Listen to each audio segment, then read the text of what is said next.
לימודים זה שם המשחק.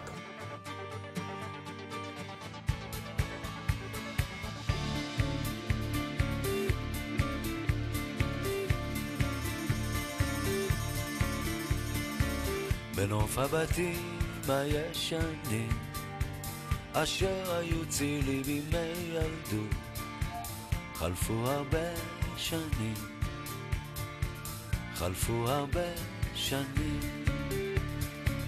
נוף הבתים כבר מתפורר וקירותיו נעלמים, חלפו הרבה שנים, חלפו הרבה שנים.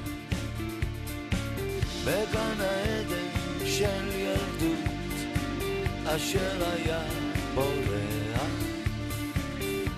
פרויקט הלימודים מתאים לכל הסקטורים בחברה הישראלית. מהפכת ההשכלה זה לא רק כותרת, מהפכת ההשכלה זה עשרות אלפי תלמידים.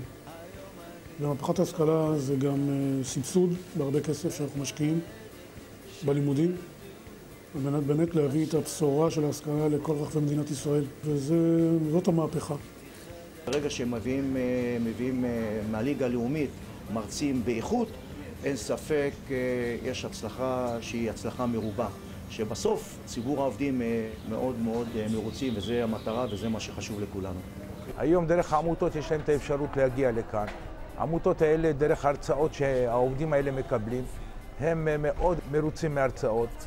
גם ההרצאות הן מאוד מאוד מעניינות. ובסופו של דבר, כשהם חוזרים לעבודה, חוזרים עם הרבה אוויר ועם ידע ורצון, יכולים לשרת את הלקוחות שלנו. כל מה שאתם צריכים זה רק להרים טלפון 1-700-700-126 והם יכוונו אתכם. בגן העדן של ילדות אשר היה בורח, הייתי חלק מהנוף, היום אני אורח. בגן העדן של ילדות אשר היה